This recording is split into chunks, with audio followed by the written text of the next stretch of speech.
Yes boss, motichoor का बड़ा लड्डू रख दिया है। 15 अगस्त के दिन बड़ा तहलका होगा, पूरा शहर चूर चूर हो जाएगा। सीआईडी क्या करेगी? सीआईडी उन्हें बचाने की पूरी कोशिश करेगी, लेकिन सिर्फ कोशिश करेगी। उनको भी शहीदों में शामिल करने का पूरा प्लान कर चुका हूं। नहीं बचेगा, कोई नहीं बचेगा। 15 अगस्त के दिन ये देश खुशियां नहीं, मातम मनाएगा, मातम। ये क्या है? हॉलिडे रिसोर्ट का ब्रोशर। ये किस केस में तहकीकात कर रहे हो? मिशन पत्नी खुश। तो क्या है, कई दिनों से स्मिता को कहीं घुमाने नहीं लेके गया ना, इसीलिए वो मेरा केस ले रही है। ओहो, छुट्टियों पे जाना चाहते हो फ्रेडी? सिर्फ एक दिन के लिए सर। कल 15 अगस्त है, सोचा उसे कहीं घुमा लाऊं।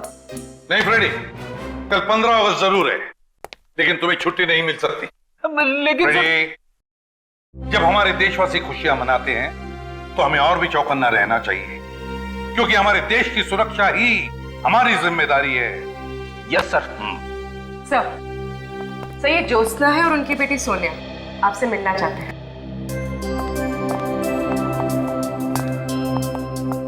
पहचाना मुझे?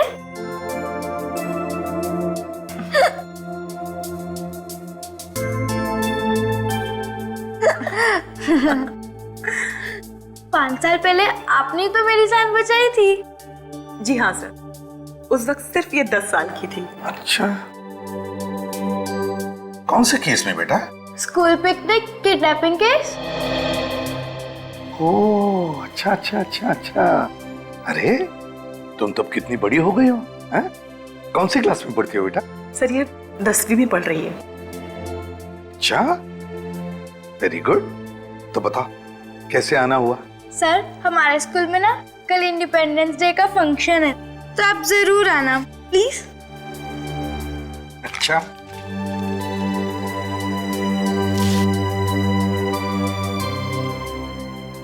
हम कोशिश करेंगे। सर कोशिश नहीं, जरूर आना, चाहे 10 मिनट के लिए सही, प्लीज। ठीक है। अच्छा सर, अब हम चलते हैं। जी, bye bye bye. Bye. Thank you. मैं कमिंग सर? हाँ, सर रोनित नाम है मेरा, मैं दैनिक टाइम्स का क्राइम रिपोर्टर हूँ। क्राइम रिपोर्टर हो? बताइए। कुछ देर पहले मुझे एक आदमी का फोन आया था। हाँ। वो मुझसे कह रहा था कि कल इस शहर में बहुत बड़ा तूफान आने वाला है। तूफान आने वाला? अरे तो फिर मौसम विभाग को इन्फॉर्म करो ना भाई। सर हमें क्यों बता रही है? फ्रेडी, सर वो उस तूफान की बात नहीं कर रहा था, दरअसल वो कल इस शहर में होने वाली तबाही की तरफ इशारा कर रहा था। आतंकवादी हमला? उसका नंबर आया होगा ना तुम्हारे मोबाइल पर? जी हाँ, 00991319 528। काम करो, इस नंबर का पूरा कॉल रिकॉर्ड चेक करो। सर। हाँ। एक बात और सर, वो क्या? मैंने उसके साथ जो भी बातचीत की वो सब मैंने अपने इस मोबाइल पे रिकॉर्ड किया है। एक्सीलेंट रजत।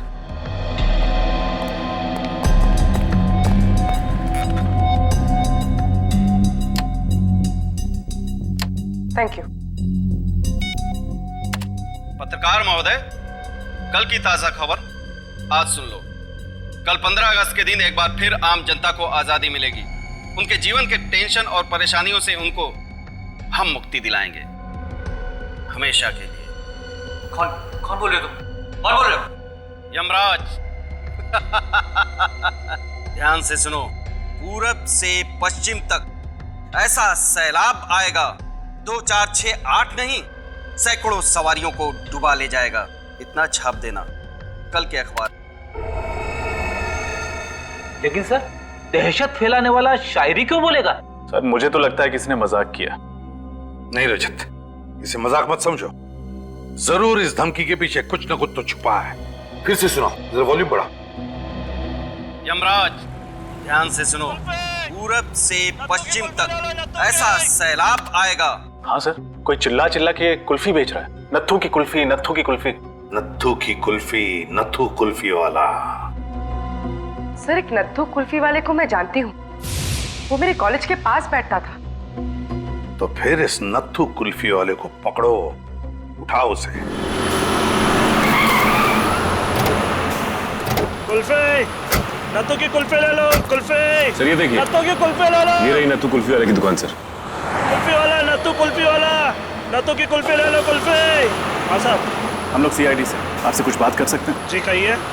अच्छा, कल आपने यहाँ पर किसी को फोन पे बात करते सुना था जिसके हाव भाव कुछ अजीब हो या जिस पे शक हो आपको? अरे साहब, इस शहर में तो सभी अजीब लोग रहते हैं, किस किस पर नजर रखे, कौन का करबत है, कौन का नहीं करबत है, हमका नहीं मालूम साहब। वो सब तो ठीक है, ये बताओ कि ठेला रोज यहीं पे लगाते हो तुम? हाँ साहब, इसी रोड पर। कल कहाँ पे ठेला लगाया था? कल वो उधर लगाया था साहब। वहाँ लगाया था? चलो दिखाओ जरा।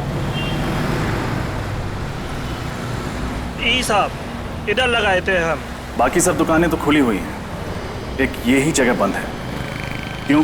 अरे साहब, ये तो बहुत दिन से बंद पड़ी है, वो तो गोपाल जी ही बता सकते हैं क्यों। गोपाल कौन है? अरे इस जगह के मालिक हैं। उनको बुला के ला। जी।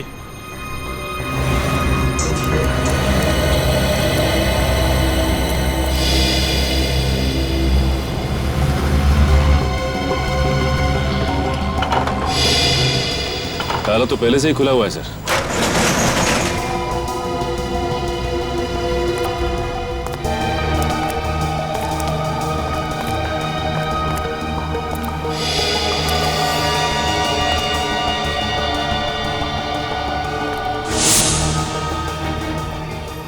सारी मशीनरी है, कोई फैक्ट्री लगती है। हाँ सर, लोग तो खाली गोडाउन में भी ताला लगा के रखते हैं, और यहाँ इस फैक्ट्री में इतना सामान होने के बावजूद फैक्ट्री का ताला खुला हुआ था। क्यों?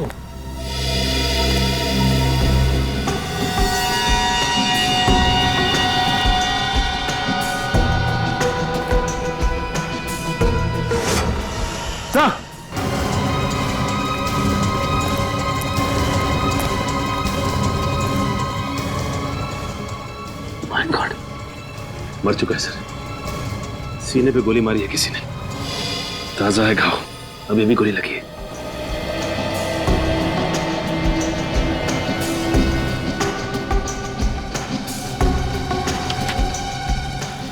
ये कोई रमेश है?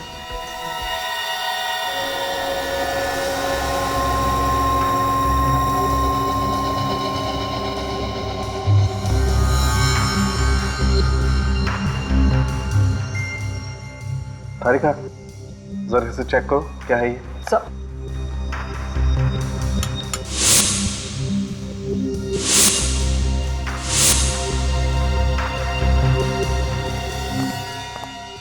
क्या पता चला? बॉस, इसके हाथ की उंगलियों में सफेद पाउडर लगा हुआ है, देखो। और खासकर ये पहली वाली और ये बीच वाली उंगली में ज्यादा है। मगर सालू के साथ ये है क्या? कहीं कोई ड्रग्स तो नहीं है? नहीं फ्रेडी सर, ये ड्रग नहीं है, ये पाउडर अमोनियम नाइट्रेट है। Ammonium nitrate? ये तो फर्टिलाइजर बनाने में काम आता है ना? ये अमोनियम नाइट्रेट कुछ और बनाने के काम में भी आता है, बॉम्ब बनाने के काम में। एक बहुत ही पावरफुल बॉम्ब। पूरब से पश्चिम तक ऐसा सैलाब आएगा, 2 4 6 8 नहीं, सैकड़ों सवारियों को डुबा ले जाएगा। इतना छाप देना। पूरब से पश्चिम तक ऐसा सैलाब आएगा कि 2 4 6 8 नहीं, सैकड़ों को डुबा ले जाएगा। इन्हीं 2 लाइनों में जरूर कोई ना कोई क्लू छुपा है, इन्हीं 2 लाइनों में। पर क्या? लेकिन सर, वो पूरब से पश्चिम तक की बात क्यों कर रहा है? वही तो मैं भी सोच रहा हूं रजत, मैं भी वही सोच रहा हूं। और एक बात ध्यान में आई तुम्हारे, उसने सवारियों की बात की है। सवारियां मतलब बहुत सारे लोग, बहुत सारे पैसेंजर्स। सर, हो सकता है वो किसी कार की बात कर रहे हो और कार में सफर करते हुए किसी वीआईपी को टारगेट बनाया हो। सिर्फ कार ही क्यों, वीआईपी क्यों? पूर्वी, टैक्सी भी तो हो सकती है, बसेस हो सकती है, ट्रेन हो सकती हैं।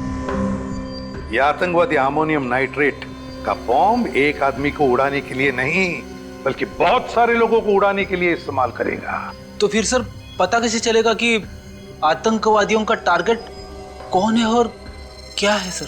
2468 इन्हीं 4 अंकों में या फिर इस एक नंबर में कोई ना कोई राज छुपा है। सर 2468 किसी टैक्सी या बस का रजिस्ट्रेशन नंबर तो हो नहीं सकता, क्योंकि उसमें 2 अल्फाबेट्स भी लगते हैं और धमकी में तो ऐसा कोई भी क्लू नहीं है। सर 2468 किसी बस या ट्रेन का रूट नंबर हो सकता है? हो सकता है।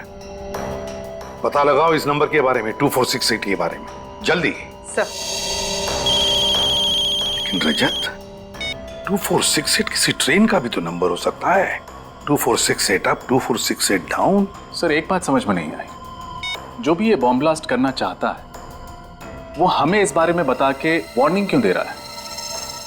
रजत वो हमें वार्निंग नहीं दे रहा है, चैलेंज कर रहा है हमको, चैलेंज कि अगर है तुम में हिम्मत तो बचाओ अपने देशवासियों को। वो नहीं जानता कि हम अपने देशवासियों को तो बचाएंगे ही, पर साथ साथ उसे भी खत्म कर डालेंगे उसे भी। सर 2468 एक ट्रेन का नंबर है जो हरियाणा से बैंगलोर जाती है। हरियाणा से बैंगलोर? हरियाणा बैंगलोर, उत्तर दक्षिण। उत्तर दक्षिण कैसे? क्योंकि उसकी पंक्तियों में तो पूरब से पश्चिम लिखा है। पूरब से पश्चिम नहीं सर। मैंने मुंबई के सारे बस रूट की इंक्वायरी की। अंधेरी ईस्ट से अंधेरी वेस्ट जाने के लिए जो बस रूट है उसका नंबर है 2468। अंधेरी ईस्ट से अंधेरी वेस्ट मतलब पूरब से पश्चिम, रूट नंबर 2468। सर रूट नंबर 2468 की 2 बसों को तो चेक किया है, अब क्या करें? कहने का चाहते थे सर कहीं ऐसा तो नहीं कि उन लोगों ने हमें गुमराह करने के लिए ये सब ड्रामा खेला हो और बम कहीं और जगह पे फिट किया गया हो? फिर भी हम लोग रिस्क नहीं ले सकते, सारी बसें चेक करनी ही पड़ेगी। ये बात तो है। वो देखिए सर, बस जा रही है। रोको बस को, रोको बस को।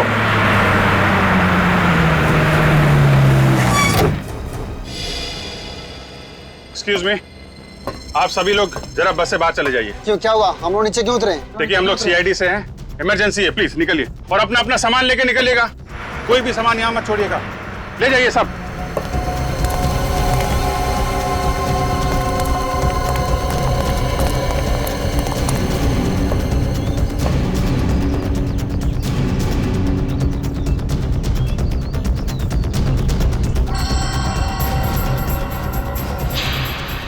सर आप रेडी?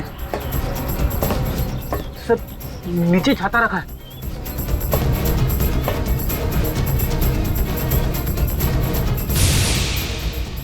सर कहीं इस छाते में तो बम नहीं? सर संभाल के, कुछ भी हो सकता है। माय गॉड, आम छाते से ज्यादा भारी है, हो भी सकता है। सर अंदर टाइमर लगा है। सर 90 सेकंड बाकी है। सिर्फ 1.5 मिनट। वायर है इसमें, फ्लैट देना। सही है। ये टाइमर पे रेड वायर है, रेड वायर।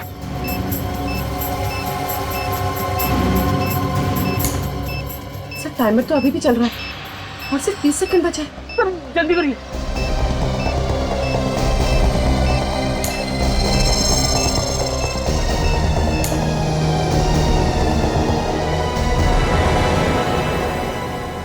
सर टाइमर बंद हो गया। बॉम्ब डिफ्यूज हो गया फ्रेडी। हाँ? हाँ।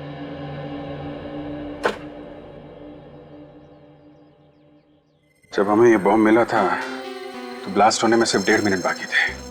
इसका मतलब जिस आदमी ने इसे रखा है वो बस में होगा नहीं, कहीं पीछे ही उतर गया होगा। सर इतना छोटा और लो इंटेंसिटी का बॉम्ब कोई बस में क्यों लगाएगा जिससे जान माल का ज्यादा नुकसान ना हो? दहशत फैलाना चाहता है वो सचिन, ताकि लोग इसी में उलझे रहें और वो कहीं बड़ा ब्लास्ट कर सके। सर उस आदमी का मेरे पास अभी अभी दोबारा कॉल आया था। क्या कहा उसने? उसने सिर्फ एक संदेश दिया है और उस संदेश को दैनिक टाइम्स के कल के एडिशन में छापने के लिए कहा है, वरना क्या? वरना वो इस शहर में बॉम्ब ब्लास्ट कर देगा, तबाही मचा देगा और इस तबाही में हजारों मासूम लोगों की मौत हो जाएगी सर। लेकिन एग्जैक्टली वो छापना क्या चाहता है? ये लीजिए सर, उसने जो कुछ भी फोन पे बोला मैंने इसमें सब नोट कर लिया है। कोई भी 15 अगस्त को घर से बाहर नहीं निकलेगा। जो भी निकलेगा अपनी मौत का जिम्मेदार वो खुद होगा। सारे स्वतंत्रता दिवस के समारोह रद्द किए जाएं। अगर इस चेतावनी को नजरअंदाज किया गया तो सारा शहर पछताएगा। लहरों से डरकर नौका पार नहीं होती, हिम्मत करने वालों की हार नहीं होती। इस बार किस नंबर से फोन किया था उसने? वही नंबर सर, पहले वाला। वही नंबर? मतलब नंबर डिस्ट्रॉय नहीं किया? पूर्वी, उस नंबर के बारे में कुछ पता चला? जी सर, वो नंबर जिस नाम पर रजिस्टर किया गया था वो जाली है और एड्रेस भी। और उस जगह का पता चला जहां से ये आदमी फोन कर रहा है? हाँ सर, उस फोन के मूवमेंट को हमने ट्रैक किया है और पता चला है कि उसने ज्यादातर कॉल्स शाम 4 से 5 बजे के बीच किए और उसने सारे कॉल्स वीरा देसाई रोड के पास से ही किए। वीरा देसाई रोड? पूर्वी, इस फोन को ट्रैक करो, पता करो वीरा देसाई रोड पे ये कहां से फोन कर रहा है। सर, लहरों से डरकर नौका पार नहीं होती, हिम्मत करने वालों की हार नहीं होती। सर एक मिनट, ये लाइन मैंने कहीं सुनी हुई है। कहां सुनी? हाँ सर, वो जो स्वतंत्रता सेनानी है ना, दिवाकर जी, ये लाइन उनकी है। दिवाकर जी? सर, एक देश प्रेमी की कविता के साथ इन देशद्रोहियों का क्या कनेक्शन हो सकता है? कनेक्शन तो है फ्रेडी। दिवाकर जी का पुतला सरोजनी नगर में है और वहां पे एक बड़ा बाजार भी है। कहीं अगला ब्लास्ट ये लोग सरोजनी नगर में तो नहीं करने वाले? 4 बज गए। ज्यादातर कॉल्स उसकी 4 से 5 बजे के बीच की ही है। उसने अपना फोन स्विच ऑन किया होगा। फोन करती हूँ उसे।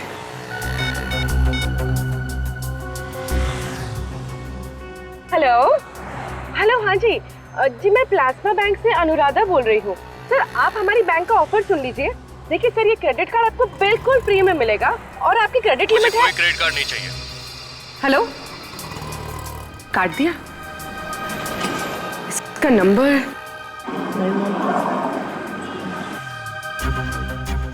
लोकेशन तो अभी भी वीरा देसाई रोड पर है, पर एग्जैक्टली ये है कहाँ?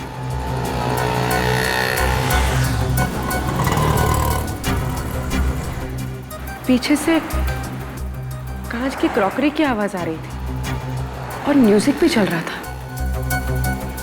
ये कोई रेस्टोरेंट ही होगा। रेस्टोरेंट्स,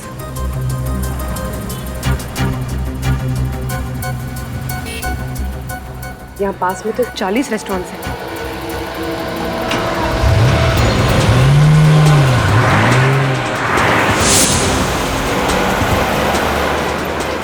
सर, ये मार्केट हफ्ते में एक दिन बंद रहता है और आज बंद वाला दिन है, तो सर उन लोगों ने बंद वाले दिन को क्यों चुना है ब्लास्ट करने के लिए? कहीं पे निगाहें, कहीं पे निशाना, मतलब बमवानी है। मुझे लगता है कि हमें गुमराह किया जा रहा है। कविता ने तो कहा था कि सरोजिनी नगर, द्वारका जी पुतले के पास सरोजिनी नगर। सरोजनी नगर? लेकिन तुम उसी एरिया के आसपास रहते हो ना? हाँ सर। तो फिर सरोजनी रोड के आसपास ऐसी कौन सी जगह है जहाँ पे लोगों की भीड़ भाड़ होती है? हाँ सर, वहाँ पे एक ऑफिस कॉम्प्लेक्स है बहुत बड़ा, LSG कमर्शियल हब। जी, मुझे नहीं लगता कि बॉम्ब इस कॉम्प्लेक्स में रखा होगा। हाँ, वहाँ पे तो बहुत टाइट सिक्योरिटी रहती है। ऐसी कौन सी जगह है जहाँ पे ये बॉम्ब रखा है इसने?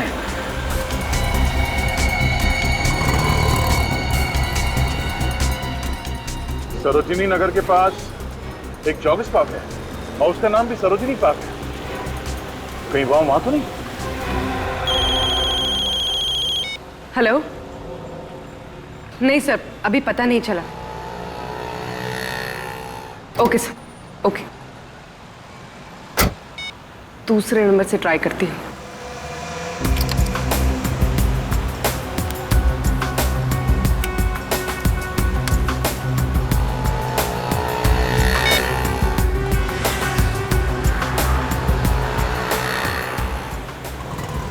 हेलो हेलो, हाँ सर, मैं टॉकीटॉन से दीपिका बोल रही हूँ। सर क्या ये सही समय है आपसे बात करने का? मेरे पास वक्त नहीं है, मुझे कोई बात नहीं करनी है। हेलो,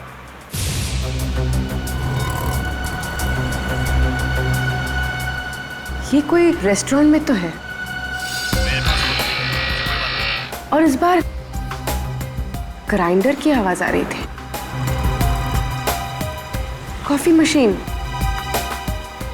मशीन की आवाज।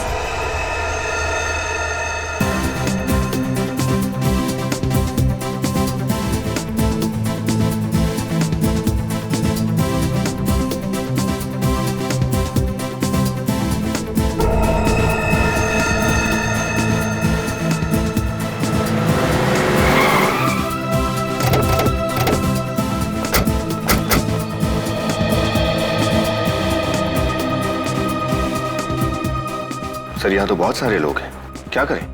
सबको बाहर निकालना तो पड़ेगा ही।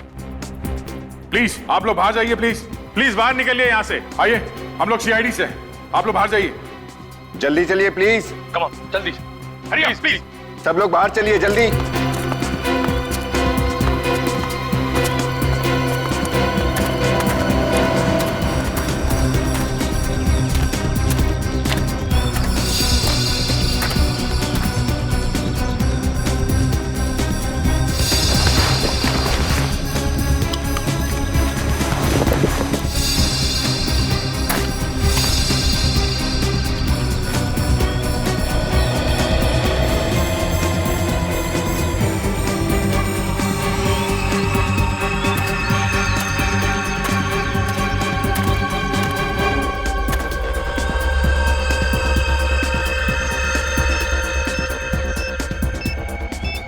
My God. दया,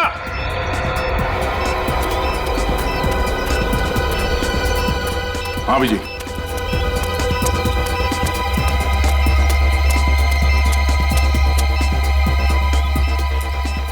बम है इसमें। एक मिनट।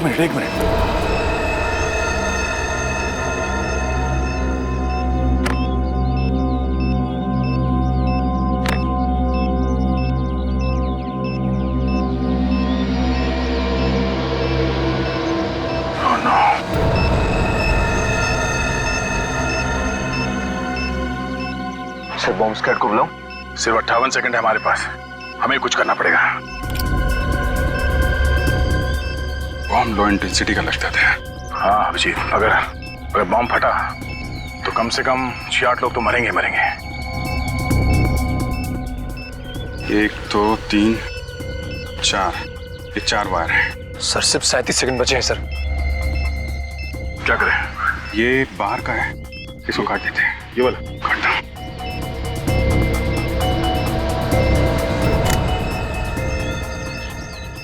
सर ये तो अभी भी चल रहा है। हाँ?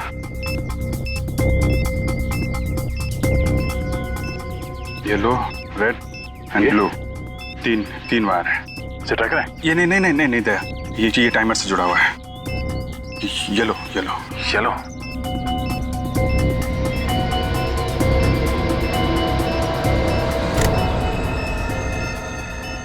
Oh no.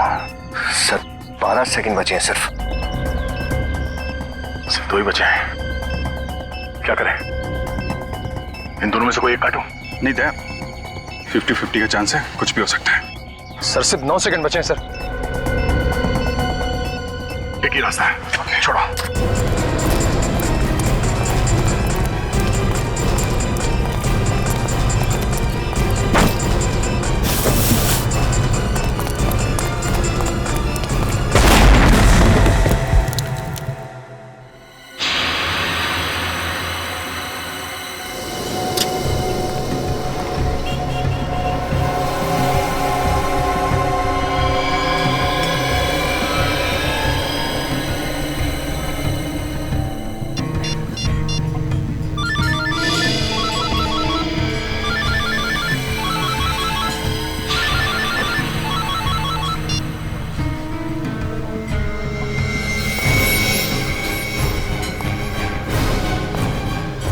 You are under arrest. तुम?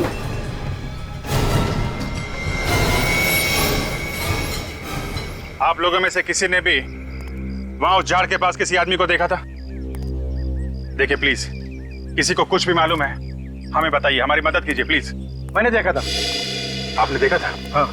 किसे देखा था? ये लड़का कुछ देर पहले झाड़ के पास खड़ा था। तो ये अंकल, आपका कहने का मतलब है कि वो बम मैंने वहां पे रखा था? सर मेरा यकीन कीजिए, मैंने वो बम वहां पे नहीं रखा।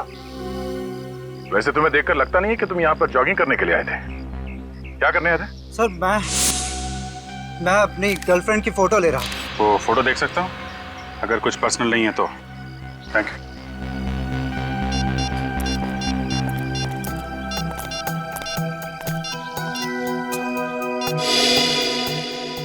इस फोटो में तो वो झाड़ एकदम साफ दिख रहा है। हाँ, मगर यहाँ झाड़ के आसपास कोई ब्रीफकेस दिख तो नहीं रहा है। टाइम है 7:33। हमारे आने से सिर्फ 2 मिनट पहले खींची गई ये फोटो। यानी वो ब्रीफकेस बहुत पहले नहीं, अभी भी रखा गया था। हमारे आने से कुछ देर पहले वो आतंकवादी ब्रीफकेस रख के भाग गया। सर, अगर हमें ये पता चल जाए कि इन 2-3 मिनटों के बीच में कौन कौन इस पार्क से बाहर गया है, शायद वो आतंकवादी हमारे हाथ लग जाए। आप लोग ये बताइए, किसी ने भी इन 2-3 मिनटों में किसी आदमी को पार्क से बाहर जाते हुए देखा है? मैंने देखा है साहब। मैं जब नारियल छील रहा था साहब, मैंने मनीष को भागते हुए देखा साहब। मनीष? कौन है ये मनीष? मनीष सर 1 नंबर का छठा बदमाश है साहब। लोगों के पॉकेट मारता है साहब, और सामान भी चुरा के लेके जाता है साहब। मनीष, इस देश में बॉम्ब प्लांट करने की सजा जानता है तू? बॉम्ब फटे या ना फटे, तेरी जिंदगी के चिथड़े जरूर उड़ जाएंगे। मैं कसम खाकर कहता हूँ साहब, वो बम मैंने नहीं रखा था साहब। नारियल वाले ने तुझे कैसे देखा झाड़ियों में ब्रीफकेस रख के भागते हुए? सर, वो ब्रीफकेस मेरा नहीं था। मैं तो एक छोटा मोटा चोर हूँ। मैंने सरोजनी मार्केट से वो बैग छीना एक आदमी से। उसके बाद वो आदमी मेरा पीछा करने लगा और मैंने उस बैग को वहां पे फेंका पार्क में, और मैं वहां से भाग निकला साहब, बस। हीरो, चलो उस आदमी का स्केच बनवाओ। सर, पूर्वी लोगों को ट्रेस करते हुए वीरा देसाई रोड गई थी, वही लोग पूर्वी को ले गए। सर, उन लोगों ने सेंट माइकल रोड से राइट टर्न लिया है। कहीं वो लोग पूर्वी को शहर के बाहर तो नहीं ले जा रहे? सर, अगर एक बार वो शहर से बाहर चले गए तो उनको ट्रैक करना बहुत मुश्किल हो जाएगा। शहर से बाहर जाना आसान नहीं है। हमने चेकनाके पे इन्फॉर्म कर दिया है। सर, उनकी कार की स्पीड कम हो गई है। हमारे उनके बीच में फासला कितना है? तकरीबन 2 किलोमीटर। 2 किलोमीटर? 1 मिनट सर, उनकी कार लेफ्ट में मुड़ गई है सर। सर, लगता है वो शहर की तरफ वापस आ रहे हैं। जब हीरर की मौत आती है तो शहर की तरफ भागता है। सर, उनकी कार तेजी से हमारी तरफ आ रही है। और जब आतंकवादियों की मौत आती है तो वो सीआईडी की तरफ भागता है।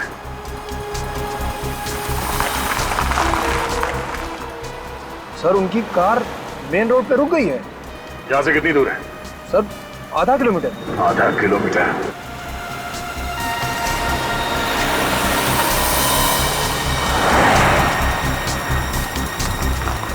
सर, पूर्वी के मोबाइल का लोकेशन ये बताओ। यहाँ?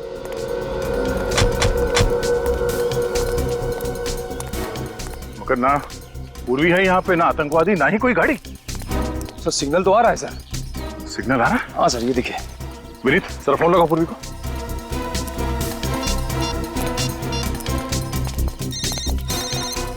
Sir, bell.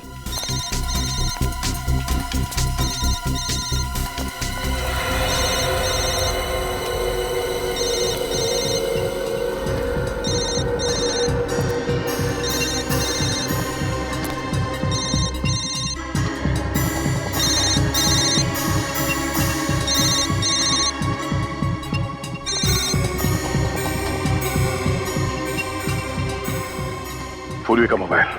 इसका मतलब है उन लोगों को पता चल गया था कि हम लोग इस मोबाइल के जरिए उनका पीछा कर रहे हैं, इसलिए पूर्वी के हाथ से मोबाइल छीन के फेंक दिया। सर, हो सकता है वो लोग इस घने जंगल में कहीं छुप गए हों। अगर ऐसी बात है तो पूर्वी की जान को खतरा है।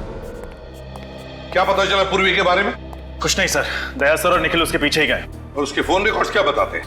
पूर्वी ने आखिरी कॉल अपराधी को किया है सर। बाकी फोन कॉल्स के बारे में पता लगाने की कोशिश कर रहा हूँ। हाँ, हो गया।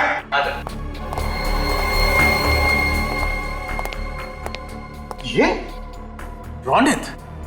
हाँ रोनित, दैनिक टाइम्स का क्राइम रिपोर्टर रोनित, यही आदमी था, इसी के हाथ में ब्रीफकेस था।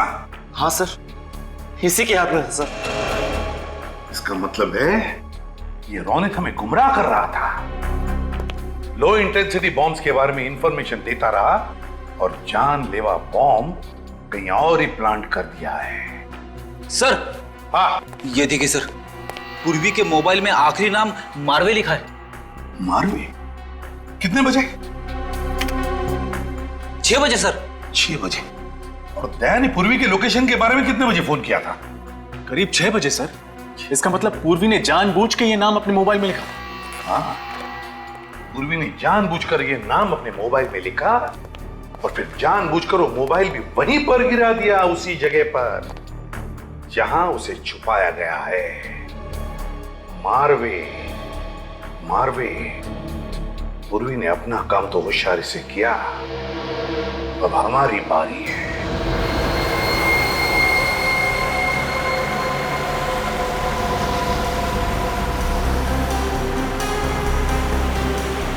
एक मिनट वेरी गुड।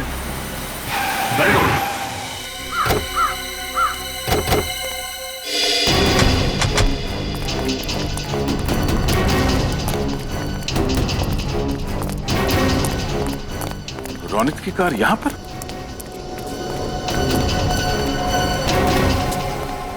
रोनित ने अपनी गाड़ी यहां क्यों पार्क की? यहां पर तो कुछ भी नहीं है सिवाय इस कब्रिस्तान। पूर्वी को ओह नो, ढूंढो।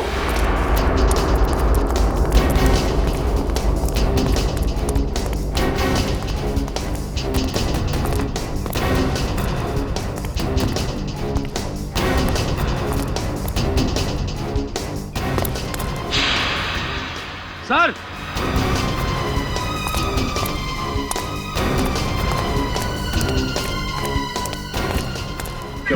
सर ये देखिए,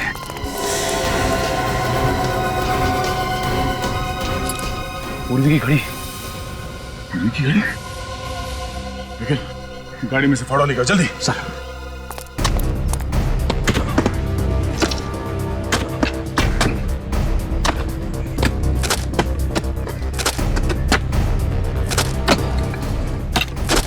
एक मिनट, रात से साफ करो, संभाल कर।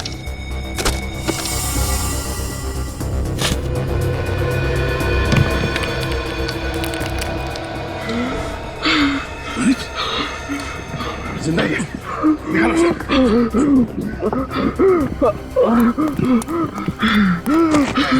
क्या हुआ? हाँ? पूर्वी कहाँ है?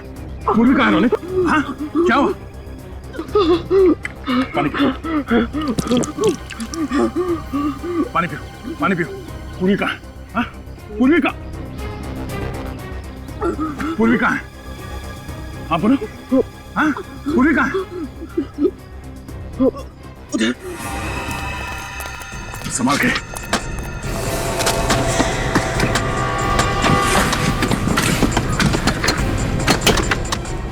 आराम से। एक मिनट, एक मिनट। साफ करो, साफ करो। खोलो से। पूरी, पूरी। ये पूरी हाथ। तुम ठीक हो? हाँ? पूर्वी, निकल पानी लेके आओ। पूर्वी, सर। पूर्वी, तुम ठीक हो? निकल, हॉस्पिटल ले जाओ उसे। कौन है? किसने किया ये सब? कौन है सबके पीछे? लाखिया। लाखिया? वो इंटरनेशनल क्रिमिनल? जी हाँ सर, उसने मेरी बीवी को किडनैप करके रखा सर। उसने मुझे धमकी दिया, उसी ने मुझसे सब कुछ करवाया सर। कहाँ मिलेगा लाखिया? कहाँ है वो? मैं कुछ नहीं जानता इस बारे में। मैं केवल इतना जानता हूँ कि उसने निर्मल भवन में एक बॉम्ब प्लांट किया सर। निर्मल भवन? सर, सोनिया के स्कूल का इंडिपेंडेंस डे का फंक्शन भी वही है। मतलब कई मासूम बच्चों की जान खतरे में है।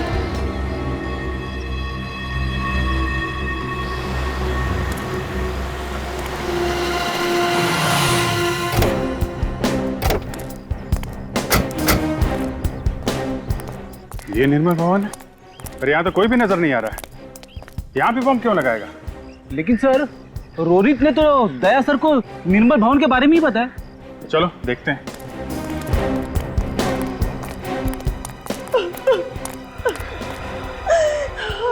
रोने की आवाज?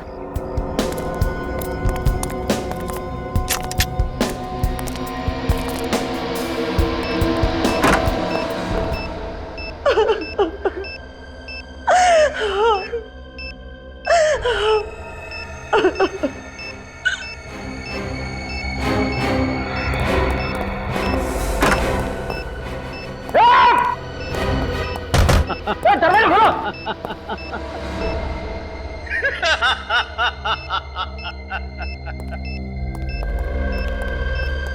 मरने से पहले जिसको भी याद करना चाहते हो याद कर लो। लाखिया, वाह, पहचान लिया? क्या याददाश्त है तुम्हारी। तुम्हारे जैसे देशद्रोही को कैसे भूल सकता हूं मैं। अभिजीत, इस बार तुमने मुझे नहीं, मैंने तुम्हें कैद किया है। और लखिया की कैद से सिर्फ मौत ही आजाद कर पाएगी तुम्हें। ऐसा ही एक बार तुम्हारे भाई ने कहा था, और जो हाल उस देशद्रोही का हुआ है वही तुम्हारा भी होगा। तुम भी मरोगे।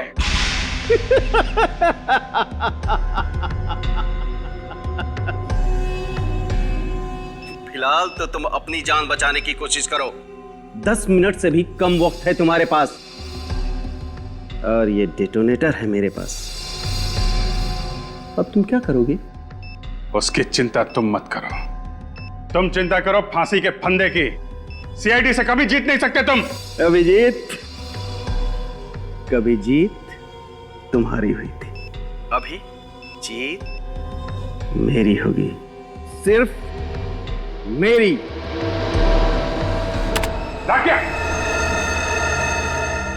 अब क्या करें सर? सारे दरवाजे बंद है, बाहर जाए तो जाए कहां से? रेडी, हम बाहर नहीं जा सकते तो क्या हुआ?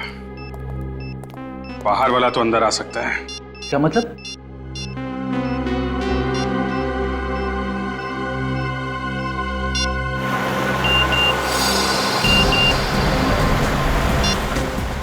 सर, अभिजीत सर का एमएमएस आया सर।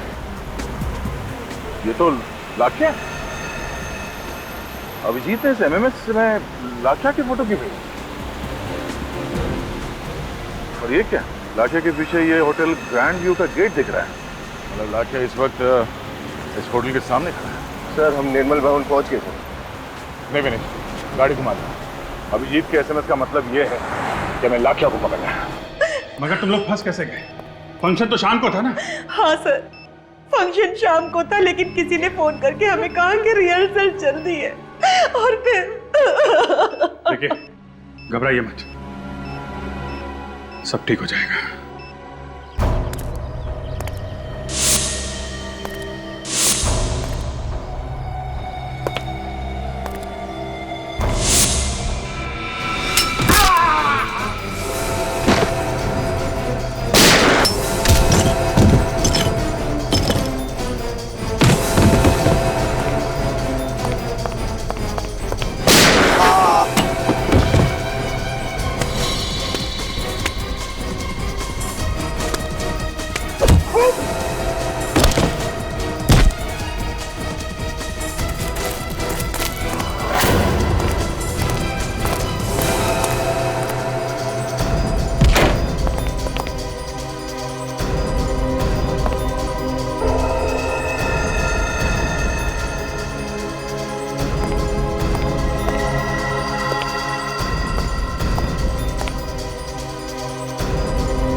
विनीत, आओ दया, आओ। क्या लोगे, ठंडा या गरम? लाखिया, चिल्लाओ मत। आज बाजी मेरे हाथ में है। एक बटन दबाया और वहां 4 लोगों की जान गई। अगर किसी को कुछ भी हुआ ना वहां पे, तो याद रखना मैं तेरा कुछ नहीं कर पाओगे तुम लोग। तुम सब मेरे गुलाम हो।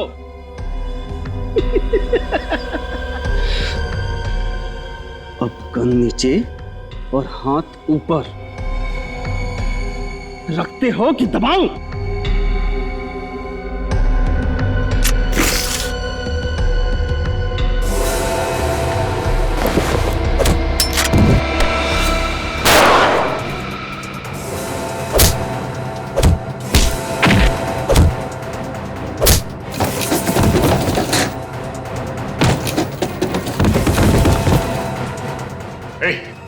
क्या बताइए, बॉम्ब डिफ्यूज कैसे होता है?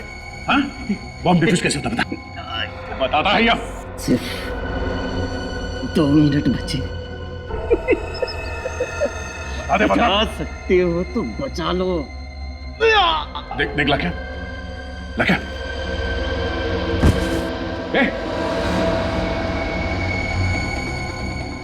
बेहोश हो गया। अब क्या करें सर? एक मिनट। अभिजीत। हाँ दया। हाँ, ये लाख्या तो मिल गया, मगर वो बेहोश हो गया और उसने हमें ये नहीं बताया कि बॉम्ब को डिफ्यूज कैसे करते हैं। दया, सिर्फ 1.5 मिनट बचे हैं, कोई तो तरीका होगा। ये डिटोनेटर है मेरे पास और इसमें एक बटन है, मैं ट्राई करूं उसे। हाँ, दबाओ।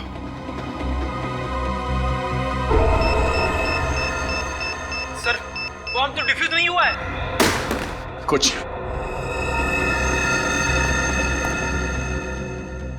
एक मिनट। अभिजीत, ये बॉम्ब बनाने का डायग्राम है यहाँ पे। डायग्राम? देखना मेन सर्किट के पास कौन सा तार है, किस कलर का तार है, जल्दी देखो।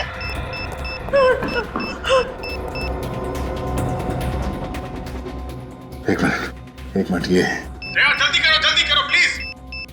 प्लीज अंकल हमें बचा लो।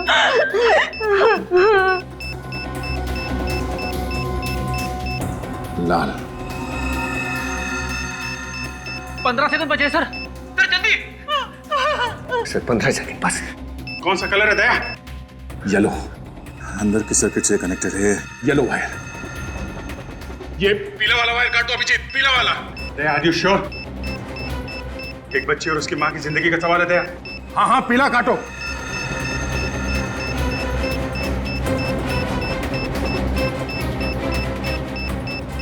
सर 3 सेकंड बचे सर जल्दी प्लीज।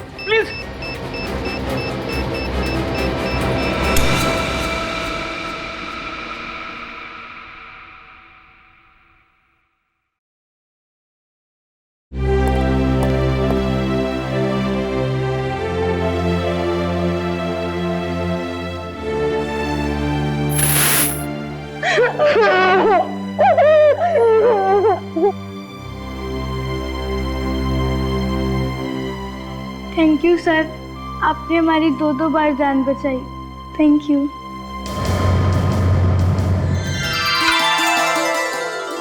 पंडित जी, शादी की सारी सामग्री आ गई है, कोई कमी तो नहीं रह गई ना? सर्वोत्तम, उत्तम व्यवस्था। तो पंडित जी, शादी की विधि शुरू करने में और कितना टाइम है? हो गया है मुहूर्त, वर वधू को बुलाइए। 5 वर वधुओं को लेकर के यहाँ पर पहुंच जाएं।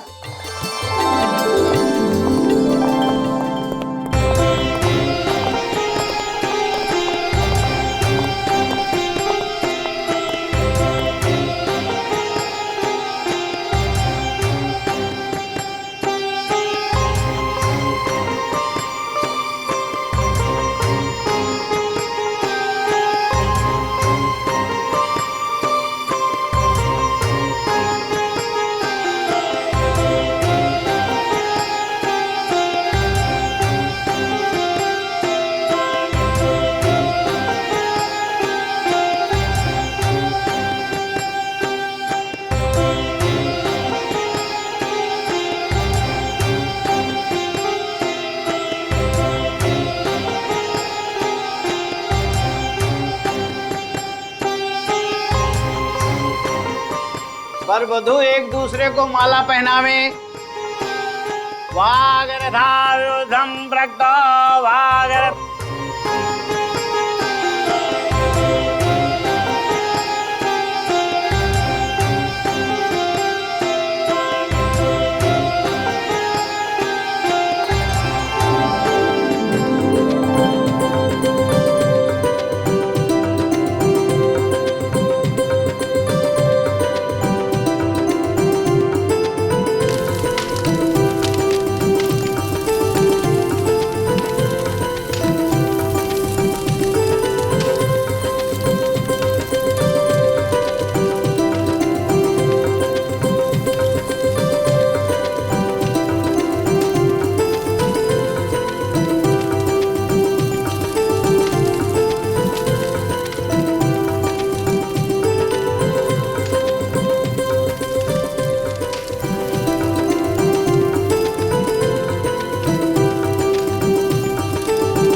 दीक्षा दीक्षा क्या हुआ बेटा?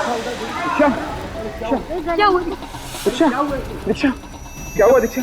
बेटा दीक्षा क्या हुआ बेटा? दीक्षा दीक्षा क्या हुआ बेटा? बोलो कुछ बोलो। बोलो बेटा, मैं डॉक्टर को बुला कर लाता हूँ। हाँ जल्दी जाओ। दीक्षा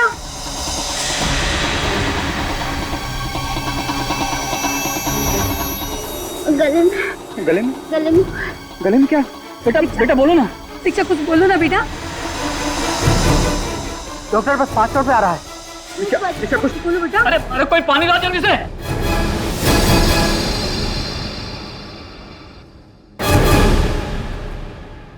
दीक्षा दीक्षा दीक्षा क्या हुआ तुम्हें? दीक्षा दीक्षा दीक्षा आंखें खोल। दीक्षा मुझे छोड़ के नहीं जा सकती। दीक्षा ठीक है, ये तो गड़बड़ हो गई।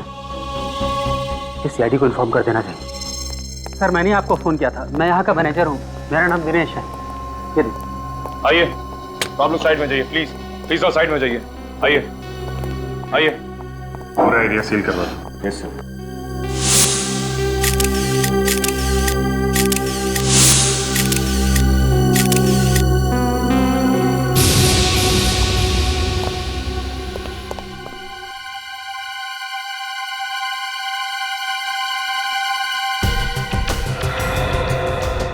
चेहरा तो बिल्कुल सूज गया है। लाल हो गया सर, ऐसा लग रहा है किसी जहरीली चीज ने काटा हो इसे।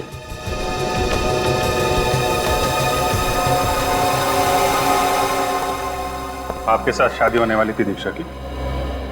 जी हाँ, मेरा नाम अनुज है। अनुज ये बताओ कि एग्जैक्टली यहाँ पे हुआ क्या था? सर पहले पंडित जी ने हम सबको मंडप में बुलाया, फिर विधि के अनुसार मैंने और दीक्षा ने एक दूसरे को माला पहनाई, और फिर हम फेरे पूरे ही करने वाले थे कि उससे पहले ही दीक्षा अचानक चिल्लाई और मंडप में गिर गई। अचानक? जी अचानक। फिर कुछ कहा उस वक्त उसने? कुछ बोला? जी कुछ कहा तो नहीं, काफी बेचैन हो गई थी, पूरा चेहरा लाल पड़ गया था। और सिर्फ इतना ही कह रही थी कि उसके गले में कुछ क्या? गले में क्या? मैंने वही पूछा था दीक्षा से, लेकिन उसके पहले उसने दम तोड़ दी। आप दीक्षा की? मैं दीक्षा की चाची रीमा, और ये मेरे पति है सूरज। और दीक्षा के माँ बाप? वो इस दुनिया में नहीं रहे, हम दोनों ही उसके लिए सब कुछ थे। सर एक लड़की हंसी खुशी आती है शादी के मंडप में फेर लेने के लिए, अचानक कुछ होता है और 2 मिनट में उसकी मौत हो जाती है। रेडी, लाश को फोरेंसिक लैब भेज दो। देखिए हम समझते हैं कि आप लोगों पे क्या बीत रही है, पर तहकीकात करनी तो जरूरी है। कोई बात नहीं ऑफिसर। कि आप लोग दीक्षा के बारे में जितनी ज्यादा जानकारी देंगे हमें इस केस में उतनी मदद मिलेगी। दीक्षा एक बहुत ही हंसमुख लड़की थी, हर लड़की की तरह वो भी बहुत खुश थी कि उसकी शादी होने वाली है। बस शादी के वक्त अपने माँ बाप को याद करके थोड़ा भावुक हो गई थी वो। आपने कहा कि फेरे लेते वक्त दीक्षा को कुछ हुआ, वो अचानक चिल्लाई और मंडप में गिर गई। जी, और अपना गला पकड़ रही थी, मानो उससे बहुत दर्द हो रहा हो। अच्छा, दीक्षा को कोई बीमारी थी क्या? I mean blood pressure, diabetes वगैरह? नहीं ऑफिसर, उसे ऐसी कोई बीमारी नहीं थी। ऐसा हुआ क्या होगा इस दीक्षा के साथ? शादी के मंडप में उसे दम तोड़ना पड़ा।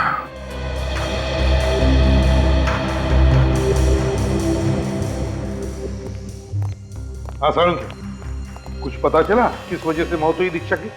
बॉस, दीक्षा की मौत ना तो किसी किस्म के जहर से हुई, न ही किसी हथियार से हुई। तो फिर? बॉस, इस लड़की की मौत एलर्जी से हुई, प्रत्युर्जल, सीवियर एलर्जी। एलर्जी से? हाँ बॉस, इस लड़की का पूरा शरीर लाल हो गया। ये देखिए, इसके हाथों पर, इसके चेहरे पर ये रैशेज हो गए। और ऐसा तभी होता है जब शरीर किसी ऐसी चीज के संपर्क में आता है जो उसके शरीर को बर्दाश्त नहीं होता और उसी की वजह से इतना जबरदस्त रिएक्शन होता है। मगर एलर्जी किस चीज की हुई है इसे? ये तो अभी पता नहीं लगा है, लेकिन इंसान को तो किसी भी चीज से एलर्जी हो सकती है। किसी किसी को धूल से, परफ्यूम से, यहाँ तक कि खाने पीने की चीजों से भी एलर्जी होती है। मूंगफली, दही, किसी भी चीज से एलर्जी हो सकती है। तो इसका मतलब शादी में इसने कुछ ऐसा खाया या सूंघा है जिसकी वजह से इतना घातक रिएक्शन हुआ है इसे? हाँ बिल्कुल, उसी की वजह से इसका विंड पाइप, सांस लेने की नली इतनी बुरी तरह से सूज गई कि ये बेचारी सांस भी नहीं ले पाई। वहीं की वहीं इसकी मौत हो गई। तो फिर क्या क्या खाया इसने सड़न के, जिसकी वजह से इसे अपनी जान से हाथ धोना पड़ा? बॉस, अभी तक इसकी ऑटोप्सी नहीं की है। ऑटोप्सी करने के बाद पता लगेगा कि इसे किसी खाने की चीज से एलर्जी हुई है या नहीं। सर, दीक्षा की आंटी बता रही थी कि मंडप में आने के बाद अचानक इसे कुछ हुआ।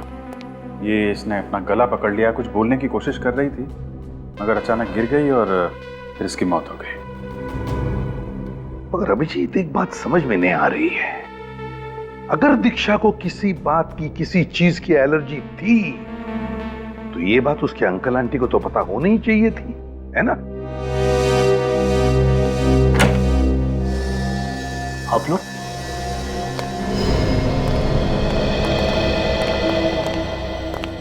दीक्षा की मौत की वजह का कुछ पता चला? हाँ,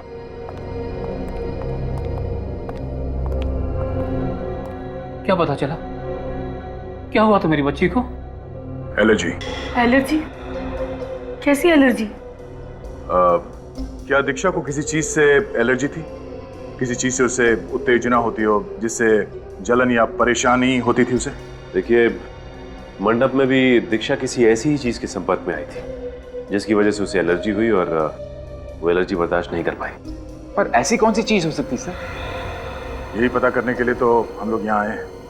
आप लोग साथ में रहते थे तो आपको तो पता ही होगा कि उसे किन किन चीजों से एलर्जी थी। जैसे कुमकुम, धुआं या फिर फूल वगैरह। धूप और अगरबत्ती तो वो रोज करती थी, और पूजा के बाद पहले अपने माथे पर और फिर हम दोनों के माथे पर कुमकुम का तिलक लगाती थी। कोई और वस्तु जो उस दिन शादी के मंडप में मौजूद हो जिसकी वजह से उसे एलर्जी हुई हो?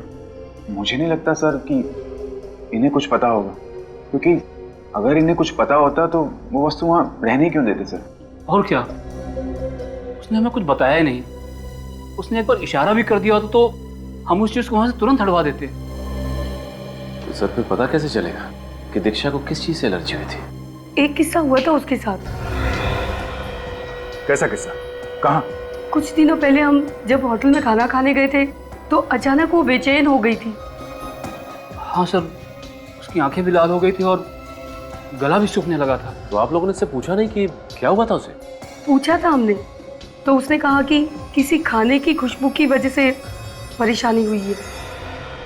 ये किस खाने की वजह से हुआ था? सर, ये तो हमने नहीं पूछा। उसने कहा कि वो अब ठीक है, तो हमने इस बात पे ज्यादा जोर नहीं दिया।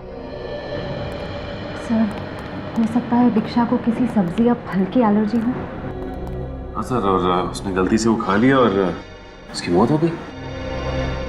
अगर ऐसा कुछ खाया होगा तो दीक्षा के पेट में जरूर उस चीज के अंश मिलेंगे। नहीं दया, दीक्षा के पेट में खाने की कोई भी चीज नहीं मिली। उसने कई घंटों से कुछ भी नहीं खाया। मुझे लगता है दया, शादी के हॉल में जो बाकी की चीजें थी जैसे पूजा का सामान वगैरह, उनमें से ही किसी चीज की वजह से दीक्षा को एलर्जी हुई। हाँ, ओके बाय। ये अनुज, दीक्षा के मंडप के नीचे की हर एक चीज का सैंपल ले लो। ये फल, फूल, विधि की सामग्री, कुछ भी छूटना नहीं चाहिए। सर, अगर दीक्षा को हवन कुंड से निकलने वाले धुएं से एलर्जी थी तो उसका तो सैंपल मिलेगा ही नहीं। निखिल, ये हवन कुंड के अंदर बची हुई लकड़ियां हैं ना, उनका भी सैंपल ले लेना। सर क्या हुआ था, कुछ पता चला दीक्षा? मैं साहब, तहकीकात जारी है। आप ये बताइए, आप इस फंक्शन के दौरान पूरे टाइम यहीं पे थे? जी सर।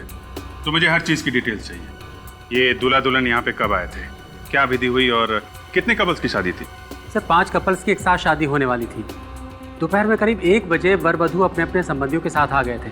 लंच किया, उसके बाद अपने अपने कमरों में तैयार होने चले गए। फिर फेरों के समय उन्हें बुलाया गया। वर ने वधू को, वधू ने वर को वरमाला पहनाई। पंडित जी ने उसके बाद फेरों की रस्म चालू कर दी। ये शादी की विधि की सामग्री कौन लाया था? मैं ही लाया था सर। पंडित जी ने जो लिस्ट दी थी उसे ऑर्डर करके हमने पहले ही मंगवा लिया था। आप लेकर आए थे? जी।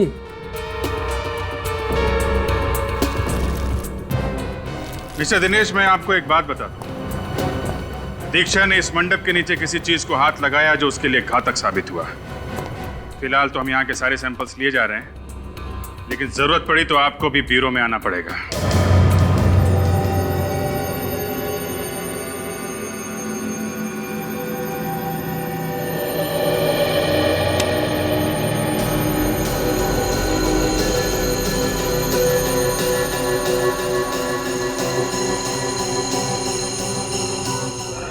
फूलों की माला में ये सर, ये देखिए।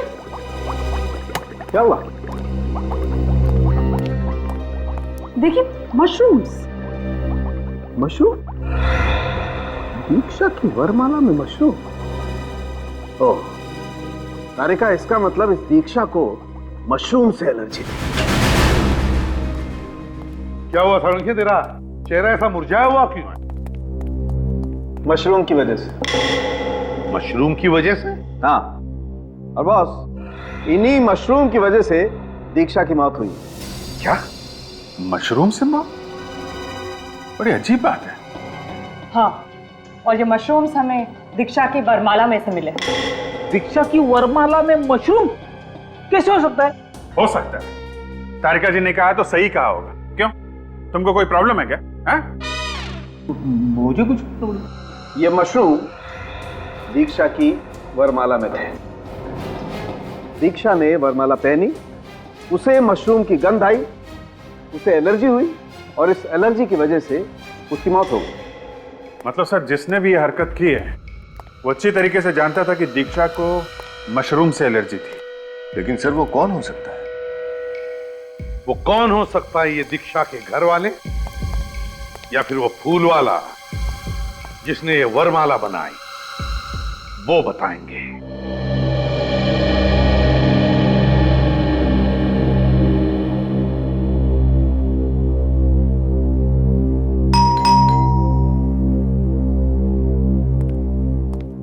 मैं देखता हूँ।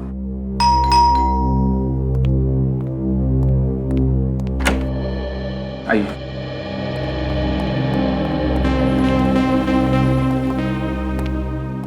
इंस्पेक्टर, दीक्षा को किस चीज से एलर्जी थी, कुछ पता चला? दीक्षा को मशरूम की एलर्जी थी। मशरूम की एलर्जी? आप लोग जानते थे इसके बारे में? जी हाँ, अब मतलब दीक्षा को मशरूम पसंद नहीं थे, ये बात तो हमें पता थी, लेकिन इस बात का ये नतीजा आएगा ये तो हमें अंदाजा ही नहीं था। लेकिन वहां मंडप में मशरूम आए कहां से? मशरूम दीक्षा के फूलों वाले हार में थे। क्या? जी हाँ, वो मशरूम किसी ने जानबूझकर उस फूलों वाले हार में लगाए थे, जिससे दीक्षा की विंड पाइप यानी कि सांस लेने की नली में कुछ इरिटेशन हुई। उसकी वजह से उसकी सांसें बंद हो गई। जानबूझकर? जी हाँ, वो जानता था कि दीक्षा को मशरूम से एलर्जी है, और वो ये भी जानता था कि मशरूम दीक्षा के लिए जानलेवा साबित हो सकते हैं। आपका ये कहना कि किसी ने दीक्षा की जान ली है। खून हुआ है दीक्षा का और हथियार है मशरूम। लेकिन सर, कोई दीक्षा को क्यों मारना चाहेगा? ये तो हम भी जानना चाहते हैं। कोई दीक्षा का दुश्मन है क्या? नहीं सर, उसका तो कोई दुश्मन नहीं था। अगर आप लोगों को ऐतराज ना हो तो क्या हम दीक्षा के कमरे की तलाशी ले सकते हैं?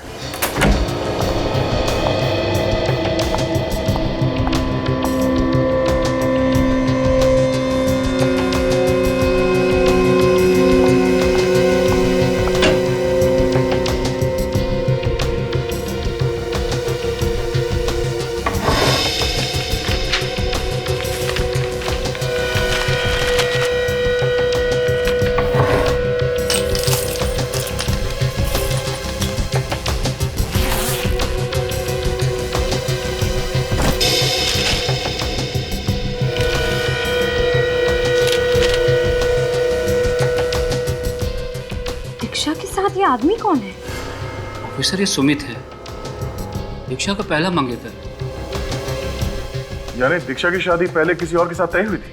जी हाँ, लेकिन शादी वाले दिन ही मंडप में शॉर्ट सर्किट की वजह से भयानक आग लग गई। उसमें कई लोग मारे गए। मरने वालों में सुमित भी था? जी हाँ। अच्छा, जब आग लगी उस वक्त दीक्षा और आप लोग कहाँ थे? बताइए, आप सब लोग उस वक्त कहाँ थे? हम लोग मंडप छोड़कर वापस आ गए थे। मंडप छोड़ के वापस आ गए थे? लेकिन क्या वजह थी? शादी वाले दिन दीक्षा को पता चल गया कि सुमित गैर कानूनी धंधे करता था। इस बात को लेकर दोनों में बहुत बहस हुई। दीक्षा ने उससे अपनी शादी तोड़ दी और हम लोग वापस आ गए। और आग उसके बाद लगी? जी हाँ। सुमित का स्वभाव अच्छा नहीं था। गुस्सा करना, लड़ाई झगड़ा करना, गाली गलौज करना, ये सब उसकी आदत थी। सर, जिस पे शक किया जा सकता था वो सुमित तो पहले ही मर चुका है। सर, अब हम कैसे पता लगाएंगे कि दीक्षा के हार में मशरूम्स किसने लगाए थे? कि मशरूम किसने लगाया वो तो हार बनाने वाला ही बताएगा।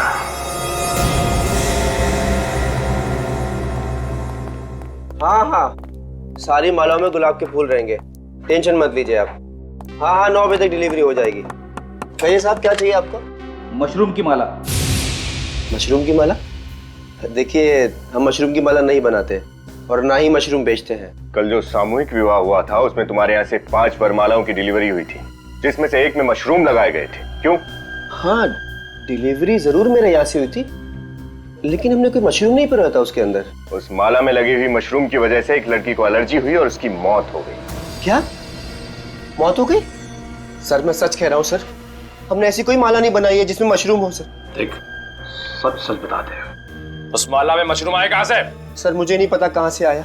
उन मालाओं को मैंने अपने हाथों से बनाया था और उन टोकरियों को मैंने इन पेपर से पैक किया था, इन गोल्डन कलर के पेपर से सर। मेरे यकीन कीजिए सर।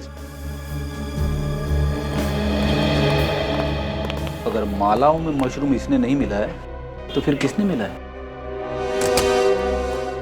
दिनेश, जो शादी की वरमाला की टोकरियां आपने अभी भी संभाल कर रखी हैं? जी सर, संभाल के रखिए, अभी तक नहीं फेंकवाई। तो लाइए जरा, हमें चेक करनी हो।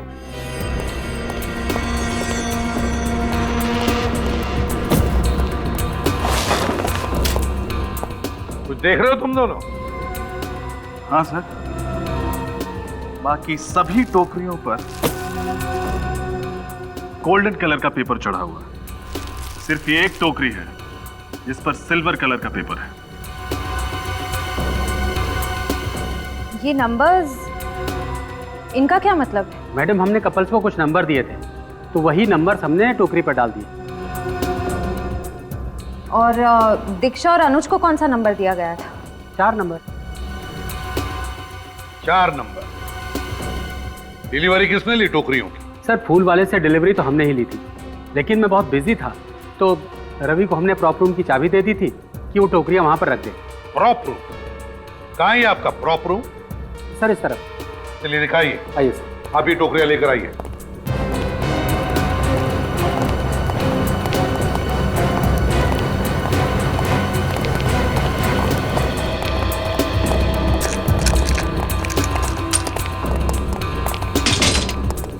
आइए।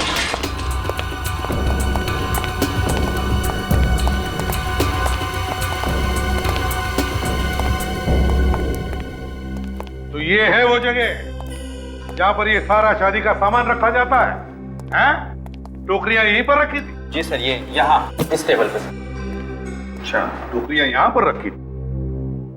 ठीक है रजत, श्रेया, काम करो, इस जगह का कोना कोना छान और देखो कुछ मिलता है क्या। जरूर किसी न किसी ने तो यहाँ अंदर आके छेड़छाड़ की है वरमालाओं के साथ। सर, लेकिन सर, इस कमरे में स्टाफ के अलावा और किसी को आने की परमिशन नहीं है, फिर बाहर वाला ऐसे कैसे आ सकता है? तो फिर आप में से ही किसी ने किया होगा ये, समझा? आप में से। सर, आप मुझ पर शक कर रहे हैं? जी हाँ, आप पर भी और आप पर भी। जब तक हमारी तहकीकात पूरी नहीं होती हम किसी को नहीं छोड़ते, किसी को भी नहीं।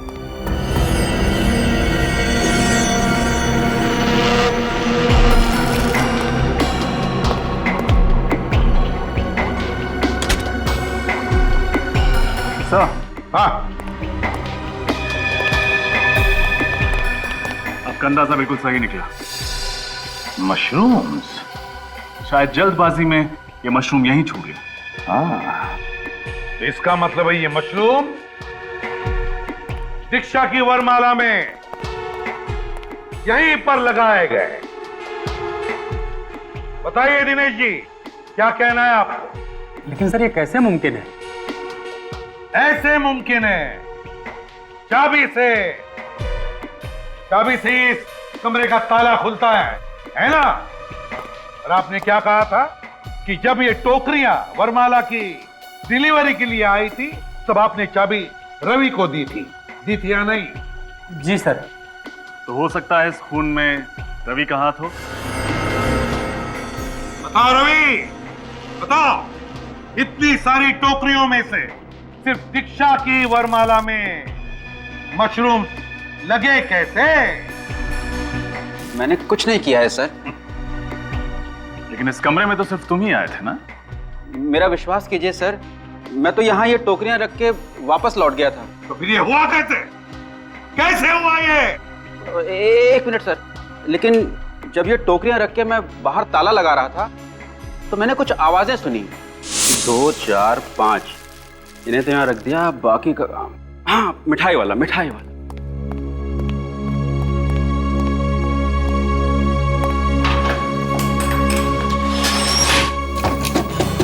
क्या आवाज? लगता कुछ सामान गिरा होगा। क्या नया बवाल है।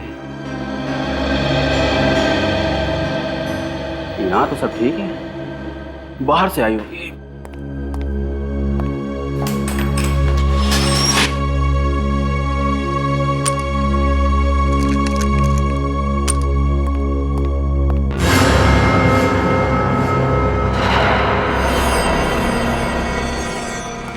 रवि, तुम्हारे कहने के मुताबिक वो जो भी कोई अंदर था वो तुम्हारे जाने का इंतजार कर रहा था। जैसे तुमने कमरे को ताला लगा और निकल गए, उसने वरमाला के साथ छेड़छाड़ की।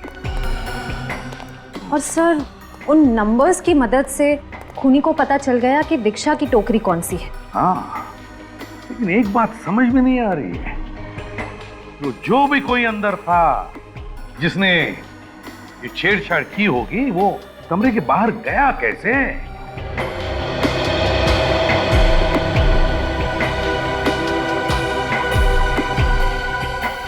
वो क्या है?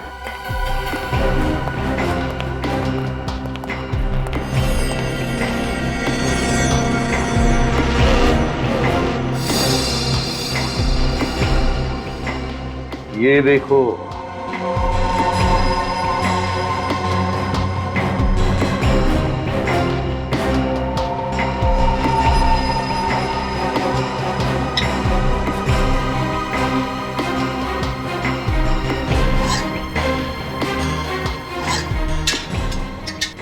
जो भी कोई है यहीं से भागा, यहीं से। और ये सारे कांच वापस लगाने के बाद बाहर से ये लास्ट वाली कांच हड़बड़ाहट में टूट गई।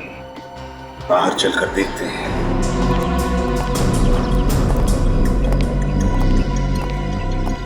यहां से भागा है वो, यहां से। सर, हा? उस गमले में कुछ है। क्या है? देखो।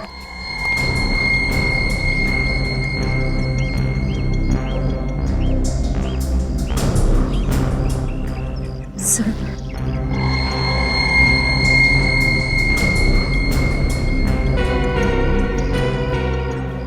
लगता है कोई लकड़ी की किचन का टुकड़ा है। लेकिन सर, ये किचन किसकी हो सकती है? खूनी का। हाँ, हो सकती है उसकी किचन। शायद ऐसा हुआ होगा, जब वो खूनी यहां से भागने की कोशिश कर रहा था तो शायद उसकी किचन यहां कहीं पर भी अटक गई होगी, लकड़ी की होने की वजह से टूट गई और ये हिस्सा गमले के अंदर गिर गया। मुझे ये कोई अक्षर लगता है। हाँ रजत, है तो अक्षर ही, जरूर कोई अक्षर ही है। मगर कौन सा अक्षर है पता चल जाएगा ना, तो समझ लो कि खूनी का भी पता चल गया। ये मुझे वो भी नहीं लगता, वो भी नहीं लगता, क्योंकि देखो अगर ये ओ होता तो इसके दोनों छेड़े टूट जाते, मगर यहां तो सिर्फ ये एक ही छेड़ा टूटा हुआ है। ये क्यू भी नहीं हो सकता सर, क्योंकि क्यू भी ओ की तरह गोल होता है। हाँ, और फिर ये अच्छी तरह से गोल भी नहीं, एक ही हो सकता है अभिजीत।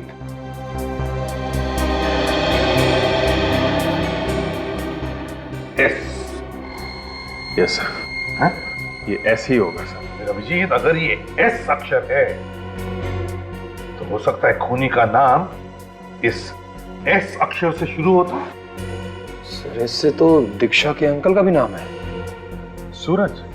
सूरज? सूरज? वैसे सर एस अक्षर से एक और आदमी है जो इस केस से जुड़ा हुआ है। कौन? सुमित। हाँ? सुमित? लेकिन सर सुमित तो मर चुका है। लेकिन विनीत, हम ये कैसे मान लें कि सुमित मर चुका है? हाँ? दीक्षा की पहली शादी के फंक्शन में जो आग लगी थी उसमें सुमित जल के मर गया था सर, कोई भी नहीं बचा था। मगर फ्रेडी, दीक्षा के घर वालों ने हमें क्या बताया था मालूम है ना, कि जितने भी लोग उस आग में मरे थे उन सब की लाशें नहीं मिली, सिर्फ थोड़ी लाशें मिली, और वो भी पहचान में भी नहीं आ रही थी कि किसकी है। ये सुमित अभी भी जिंदा है, मरा नहीं है, ये जिंदा है। सर इस सुमित को पकड़ना होगा। इसकी एक फोटो है हमारे पास, उसका चेहरा साफ नहीं दिख रहा उसमें। तो फिर अभिजीत, पता लगाओ ये सुमित रहता कहां था, करता क्या था। उसके ऑफिस में जाओ, उसके दोस्तों से मिलो, कहीं ना कहीं तो उसने अपना चेहरा छोड़ा ही होगा।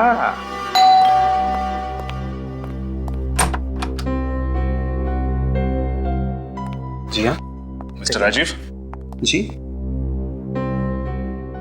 हमें आपके दोस्त और कॉलीग मिस्टर सुमित के बारे में जानकारी चाहिए। सुमित? उसकी तो कुछ समय पहले। जी हाँ वही। हमें आपके ऑफिस गुड फाइनेंस से पता चला है कि एक आप ही हैं जिसके साथ सुमित की बनती थी, और वो सिर्फ आपकी बात कभी कभी मान लिया करते थे। जी हाँ, बात यह है कि सुमित बहुत गर्म दिमाग का था, पर उसमें पेशेंस तो बिल्कुल नहीं थी। छोटी छोटी बात को लेकर चिढ़ जाया करता था, और इसी कारण उसका ऑफिस में आए दिन किसी ना किसी से झगड़ा होता था। आप दोनों इतने करीब थे तो उनकी कोई फोटो तो होगी ना आपके पास? सॉरी मैम, फोटो तो कोई नहीं है। कुछ तो होगा। अब ऑफिस के किसी पार्टी की फोटोज, किसी दोस्त के बर्थडे पार्टी की वीडियो रिकॉर्डिंग, कुछ भी जिससे पता चल सके कि सुमित दिखता कैसा था। आशीष की शादी। ये आशीष कौन है? आशीष हमारा कॉमन फ्रेंड है, उसकी शादी में हम सब लोग गए थे, सुमित भी वहां आया था। आशीष के पास उसकी रिकॉर्डिंग है। आशीष का पता बताइए। सर ये आशीष की शादी की सीडी मिल गई है सर, इसे देखकर पता चल जाएगा कि सुमित दिखता कैसा है। चलो चला कर देखते।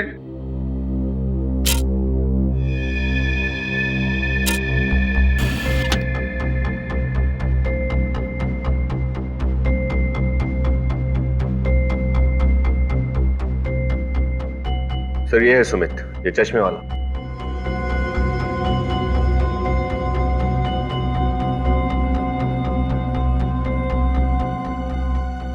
बार बार चश्मा ऊपर कर रहा है सर, आपने देखा? इसको चश्मा ऐसे ऊपर करने की आदत है लगता है। हाँ, यूं। सर ये रहे सुमित के बैंक अकाउंट की डिटेल्स। सुमित ने 20 जनवरी को अपने अकाउंट से सारे पैसे निकाल लिए थे। क्या कहा? सुमित ने 20 जनवरी को अपने अकाउंट से सारे पैसे निकाले? लेकिन अभिजीत, दीक्षा के घर वालों ने तो हमें कहा था कि 16 तारीख को शादी के मंडप में आग लगी थी, 16 तारीख को, जिसमें सब लोग मर चुके थे, यहां तक कि सुमित भी जल चुका था। तो फिर 20 तारीख को सुमित ने ये पैसे निकाले कैसे? मैंने कहा ना, ये जिंदा है, सुमित जिंदा है, और उसने दीक्षा से बदला भी लिया है। Hello, CID bureau. हाँ सूरज जी, क्या? एक मिनट, क्या नाम लिया? ओके, आप चिंता मत कीजिए, हम लोग पहुंच रहे हैं। सर, कुछ गुंडों ने सूरज पे हमला किया है और ये अनुज को किडनैप भी कर लिया है। ये गुंडे काला नगर की बात कर रहे थे सर। अभिजीत, दया को सूरज के घर पहुंचने के लिए हम लोग काला नगर चलते हैं।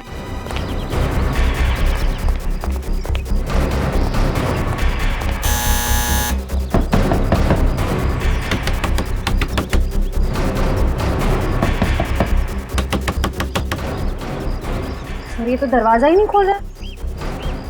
हमारे पास इतना टाइम नहीं है, जरा हटना।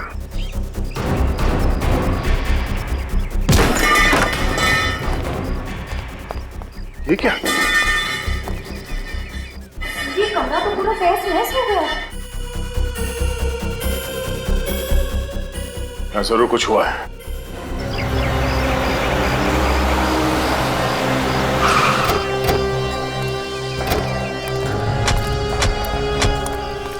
दीक्षा के पिताजी ने इसी जगह का नाम बताया था ना?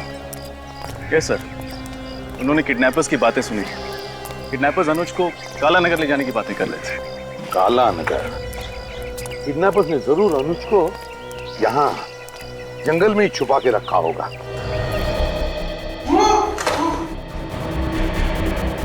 यहाँ से आवाज आ रही।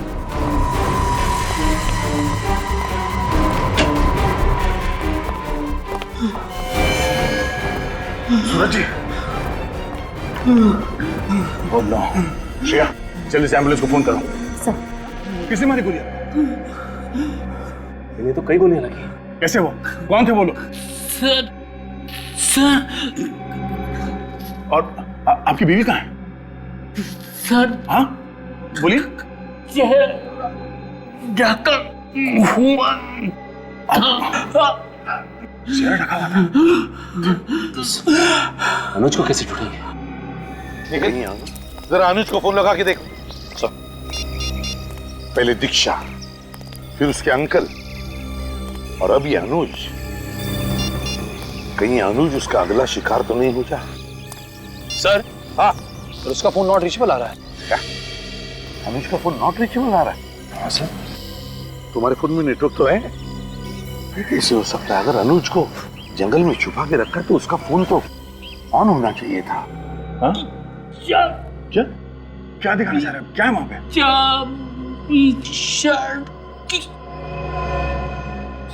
चाबी? सजन, संभाल लेने।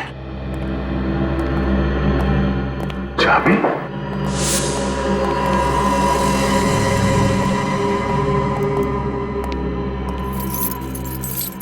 ओह, ये टूटी हुई कीचेन। इस प्रॉब्लम के बाद जो हमें टूटा हुआ अल्फाबेट मिला था, शायद वो किसी कीचेन का हिस्सा है। इस टूटे हुए अल्फाबेट एस का, और एस का मतलब सुमित? हाँ, सुमित। और इस सुमित ने अनुज को किडनैप किया है। और सूरज जी अनुज को बचाने की कोशिश कर रहे थे और सुमित ने इन पर गोली चला दी। सुमित, ये सुमित जहां कहीं भी है, उसे खोद के निकालना पड़ेगा। चीखने की आवाज। हाँ, उधर से आ।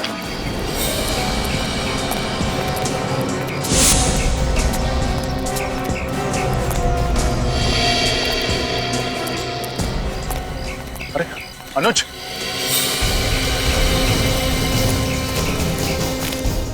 अनुज, मुझे बचा लो प्लीज।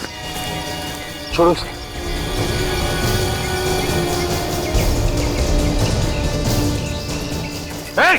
कौन होता है? पकड़ो जाओ।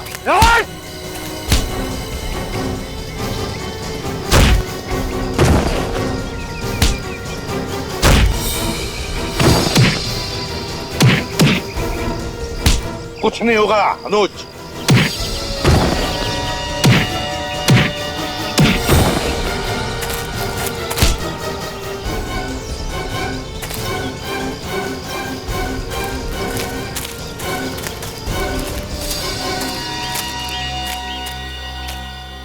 लगता है अक्ल से बहुत दुश्मनी है तुम्हारी, इसीलिए सीआईडी वालों से पंगा ले रहे थे। हाँ? कौन हो तुम? क्यों अगवा किया अनुज को? साहब, हमें काम करने के पैसे मिले थे और कुछ नहीं पता। किसने कहा था करने के लिए? ये किसने दिए थे पैसे? बोल। साहब चेहरा नहीं देखा, एक ही बार मिले थे। एक बार मिले हैं ना, तो फिर चेहरा कैसे नहीं देखा? बहुत अंधेरा था साहब, और अंधेरे में उसका चेहरा ठीक से दिखाई नहीं दिया साहब। क्यों नहीं दिख रहा था अंधेरे में? साहब बड़ा सा काला चश्मा पहन रखा था, इसलिए साफ नहीं दिखाई दिया। अब तो सब दिखा देंगे हम तुम्हें। निखिल, ले जाओ इन दोनों को। चल।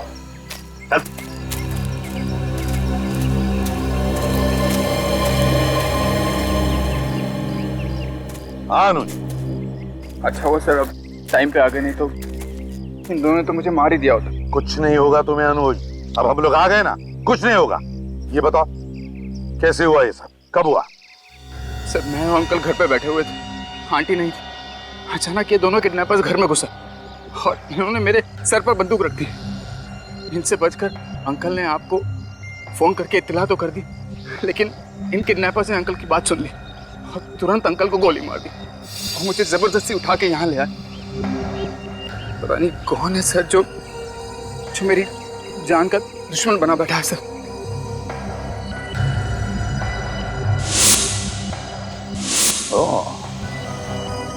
वो जो भी कोई है अनुज, यहीं पर है आसपास, सब सुन रहा है, सब देख रहा है, वो जानता है। लेकिन सर मैंने तो सुमित को कोई भी तकलीफ नहीं दी, और अब तो दीक्षा की भी मौत हो चुकी है, तो मेरे पीछे क्यों पड़ा हुआ है सर? अब क्या होगा सर? कहीं उसने मुझ पर वापस हमला कर दिया सर तो? अब तुम पर कोई हमला नहीं करेगा अनुज, हमला तो हम करेंगे। वैसे तुम चश्मा तो नहीं पहनते हो है ना, तो फिर ये चश्मा कहाँ है? चश्मा तुम्हारा अनुज।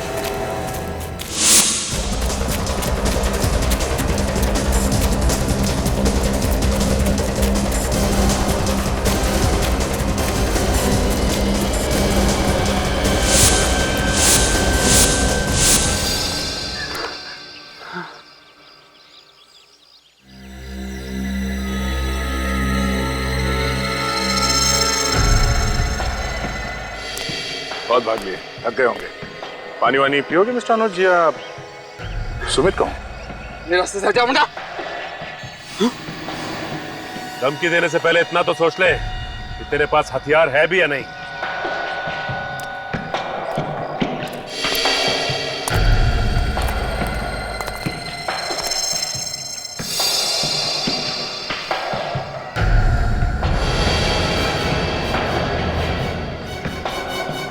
छोड़ दो।